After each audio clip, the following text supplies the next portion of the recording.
I confess, I never really understood why people wanted to just put your pictures in Photoshop. I mean, after all, reality is way more interesting than any fantasy we could come up with. But they do. They take pictures and do all sorts of things to them. And sometimes that's just fine.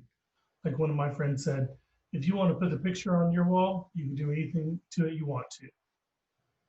But today, we're here to talk about the digital ethics of photojournalism, that is, journalism, the depiction of reality, not some sanitized or changed version of reality. So let's look back at some of the images that have been manipulated, talk about how they've been manipulated, perhaps why they've been manipulated, and along the way, you're going to have to decide what's right. There's no right answer. There's no wrong answer.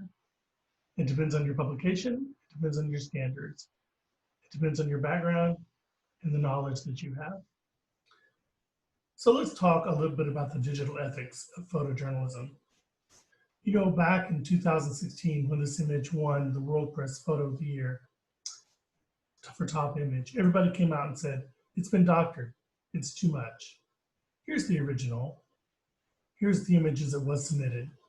It's really up to you to decide, is that too much alteration? Or did the photographer simply do what was needed in order to make the picture reproduce properly? This has generated much controversy. In fact, you can simply go over to the web and take a look at some of the controversy. Here's an article on Design Blue. The author here goes to some great lengths to talk about how the background was blurred, how there was illumination of the foreground, right? And other controversies that this photographer has been involved in. But again, it's up to you to decide.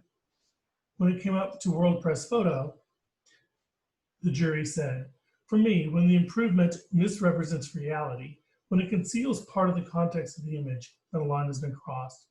There's no question that a raw image file has to be altered in order to produce a publishable image. The question is, to what extent?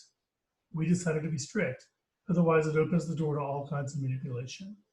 After much discussion, Paul Henson had worked in the acceptable limits. But again, what the acceptable limits are is up to you.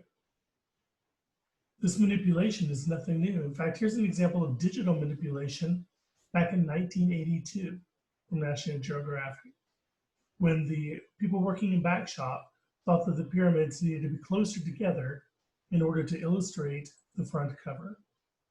Now, it's true that the pyramids are not likely to go out and sue National Geographic for manipulating, and it's true that had the photographer moved to the right some distance, that he could have made the pyramids appear closer together.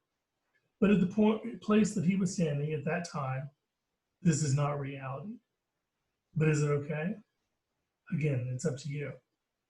This predates Photoshop. The idea of digital manipulation or manipulation of images is nothing new. In fact, we can go back to the composograph much, much earlier in the century when publishers took scissors to cut out different images from, say, a trial to depict what they wanted to show in their publication. Nothing new, very common. Even today, we have pictures that don't represent reality. I think we can all agree here that a reasonable person would know that this picture has been manipulated. Is that the right test? Is it okay to publish a picture that's been manipulated if a reasonable person can tell that it's been manipulated? What is a reasonable person? Is it 80% of the people? Is it 90, 50? It's for you to decide, but the discussions are worth having. Here's an example of a very famous cover from Vanity Fair when Demi Moore was pregnant, and they published a picture of her on the cover like this. Completely not manipulated, completely reality. But if you want to have a little bit of fun with the image, take Demi Moore's then husband, put it on the cover of a satire magazine, say Spy magazine, and you can take the original that image and have a little bit of fun with it. We do accept satire as an acceptable time to manipulate an image, and I think, again, a reasonable person would know that this is not a real picture. We're just having a little bit of fun. Reality. in a publication that's designed to have fun with the reality, not a news publication. Here's one of my favorite examples, actually, from the 2001-2002 application to the University of Wisconsin. Here's the front cover. Look at it. What's been manipulated here? What's not real? Anything? Or is the whole picture real? Most people quickly come to see the African-American student and on the left-hand side. You go, he doesn't look right. The lighting is different. The angle is different. And you're right. He wasn't in the original image. He was facing the other way, and the original image didn't have any people of color in the image. So the people working in admissions or university administrators decided that they wanted to depict a more real picture of their campus by having African-American students in it. Was that the right thing to do? Does this picture actually represent more of reality than the original picture? Could they have found another picture that better represented reality? Here's also one of my favorite examples. This is the governor or former governor of the great state of Texas, Ann Richards, who was a great lady, by the way. And she was famous for, one, being a school teacher, and two, riding motorcycles. And she was gifted this motorcycle. And so Texas Monthly wanted to put her picture on the cover of Texas Monthly magazine, riding the motorcycle. She loved it. She thought it was a great idea. But the fact is, she didn't have time to pose for a picture of the cover of Texas Monthly. So Texas Monthly hired a model, who you see depicted here, and replaced the model's head with Ann Richards' head. Ann Richards loved it. She thought it was fun. But is it deceitful? Is it misleading the readers of a news magazine, Texas Monthly? Wasn't there another way to do it? In fact, does it matter that 16 pages or so into the magazine, there was a very tiny print explanation of what was going on, who donated the motorcycle, who gave the clothes, who the model was, etc. Does the explanation in tiny print inside the magazine matter? Does it matter who the audience for this magazine was? Or this magazine, clearly a news magazine, Time magazine. And here on the cover, we have the 5 who could be vice president, right? We have George Bush at the bottom, and then Dan Quayle and others at the top up there. And if you notice, look at the ties that the guys are wearing. Look at the hands of the people clapping. Look at Dan Quayle and Colin Powell and the people in the background. And you'll see that the heads have just been put pretty much on the same bodies back there. In fact, if you've ever been there, you know that there's no way that 7 people could fit in that space back there. It had to be manipulated. But would a reasonable person know that it's been manipulated? Is it fostering distrust with the readers, listeners, viewers of Time magazine? New York Newsday, again, a high circulation, hard news publication in New York. In the bottom right-hand corner, the caption says, Tanya Harding left and Nancy Kerrigan appeared to skate together in this New York Newsday composite illustration. Composite illustration. What is a composite illustration? In fact, I just did an informal survey of people back after this came out, and I asked people if this picture was real. And in my little informal, non-scientific survey, about 80% of the people that I surveyed said that that picture was real, even after they read the caption that said that they appeared to skate together in this New York Newsday composite illustration. The caption doesn't matter. People don't know what it means anyway. They trust the pictures. How about this one? Were those legs under the number 19 sign in the right-hand corner so distracting that the photographer had to take them out? Wasn't reality just fine with those legs there? Or could the photographer have just cropped out that whole sign? Would it have mattered? What do those extra numbers over there on the right-hand side matter? Are they part of the story? Maybe they are. Right? But the fact is there was a person behind that sign at the time, and that was the reality. Why did we feel the need to change that reality? Here's a fun one here. This is from the St. Louis Post-Dispatch. And I just show it to people and I tell them the guy in the middle won a Pulitzer Prize for his picture that's depicted there with the lady in the background. And I asked people, what's been manipulated about this image? And inevitably, people will come up with anything from the lady wasn't originally in the picture, or the picture has been manipulated, or whatever the case may be. In fact, in the original picture, there was a Diet Coke can. And maybe you think that that Diet Coke can is distracting. And indeed, somebody in back shop thought that the Diet Coke can was distracting, because as you can see in the picture that was published, it has been taken out. Well, that maybe was okay, except the person didn't bother to read the story, didn't bother to understand the concept, because this individual celebrated winning the Pulitzer Prize with Diet Coke. In fact, it was the lead on the story. Not champagne, Diet Coke. Lead on the story. The picture and the story worked well together until the person in back shop thought that Coke can was distracting and took it out. Why do we feel the need to change reality? It was part of the story. Or maybe O.J. Simpson on the cover of Time magazine, when, by their own admission, the people of Time magazine wanted to make O.J. Simpson look more sinister. So you can see more or less the original picture on the left-hand side on the same week's issue of Newsweek, and then appearing on newsstands at the same time, the cover of Time magazine. Maybe readers wouldn't have even noticed had they not appeared side by side. But we can tell the process they went through, because here's some of the earlier versions of the cover before the one that you saw that was published. So clearly, Time magazine manipulated these images with intent. Was it the right thing to do? If you don't remember, O.J. Simpson was not found guilty at the initial time that this came out, right? He was later found guilty of things, but in this particular situation, was it the right thing to do for Time magazine to make a judgment call and make O.J. Simpson look guilty? Aren't journalists supposed to be objective? Don't we just report the facts and the truth? Maybe you're an athlete for the University of Connecticut and you spent your entire college career wanting to be on the cover of Sports Illustrated, but the designer needed a place to put the mini headline and the label. So he just took number 15 out of the picture. We wouldn't have even noticed, perhaps, if Sports Illustrated hadn't run the actual photo weeks later.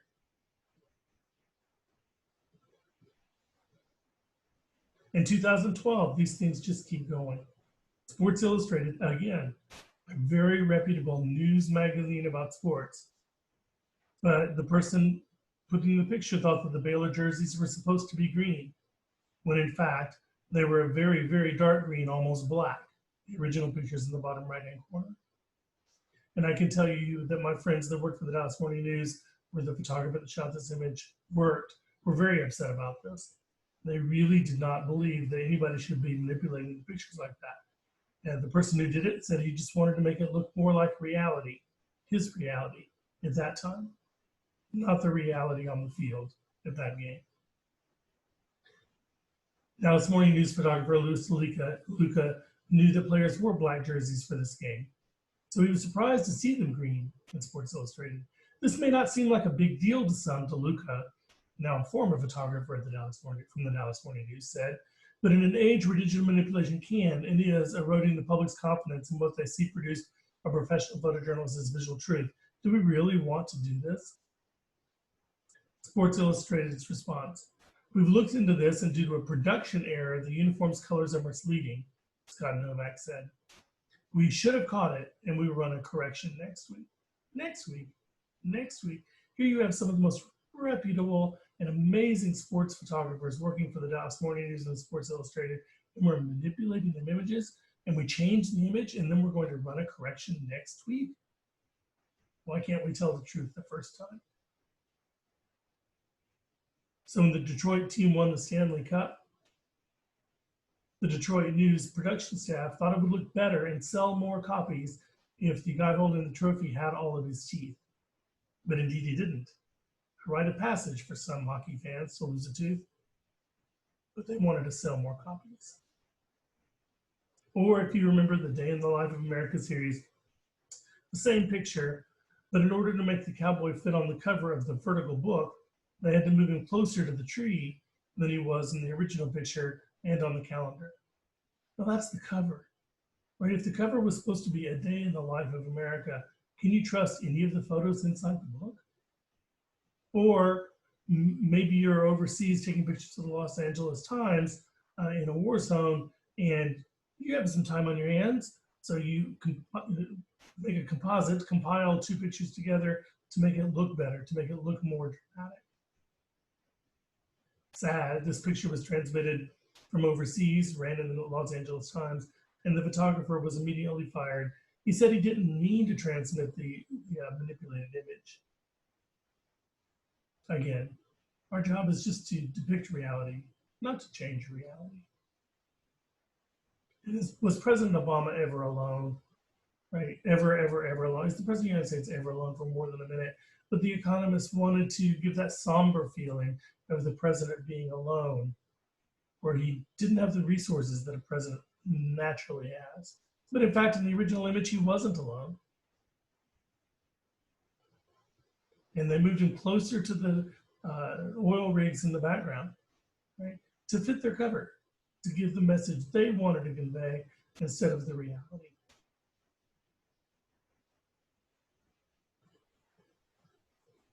So we think this, oh, this could never happen to us, but this was done by one of my students.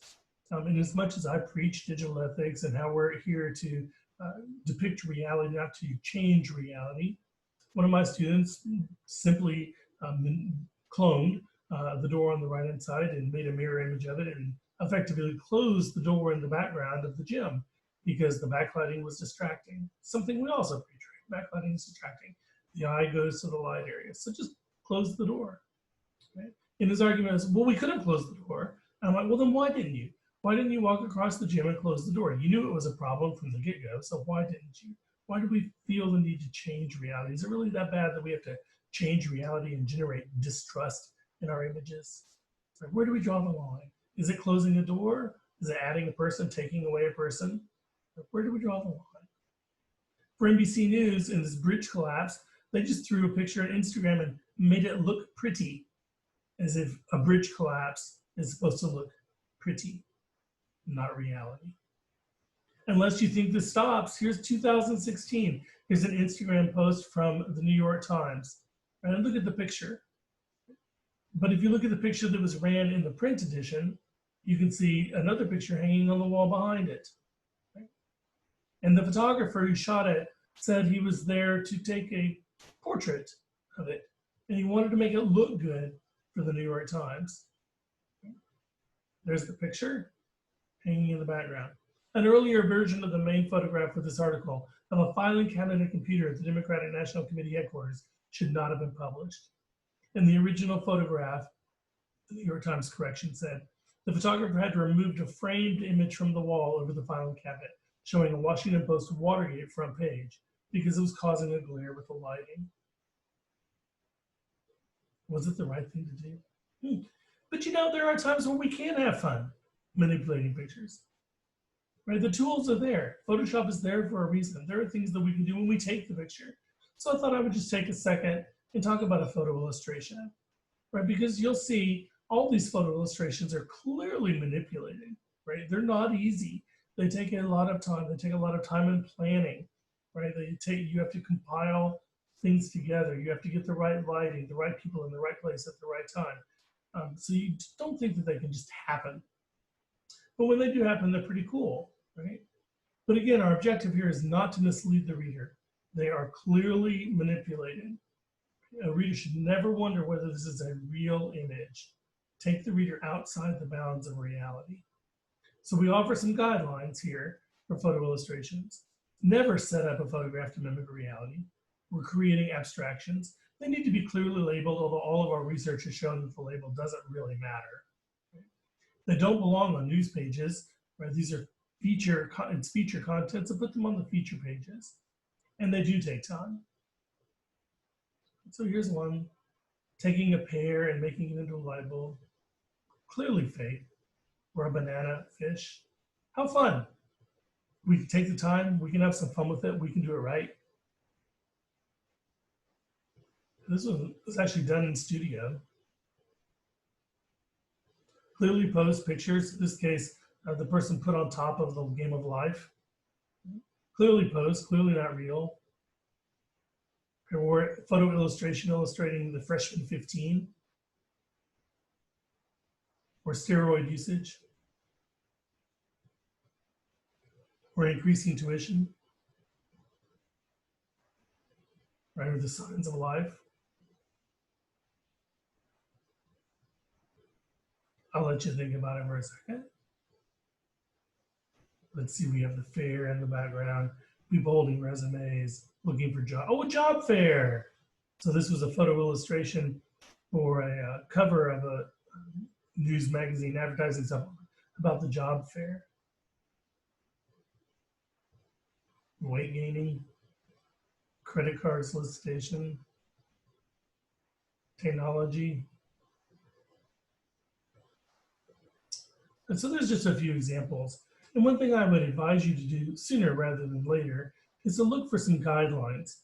And there's lots of them out there. If you go to my website, for example, there's some guidelines that you are free to copy and paste and use as you see fit.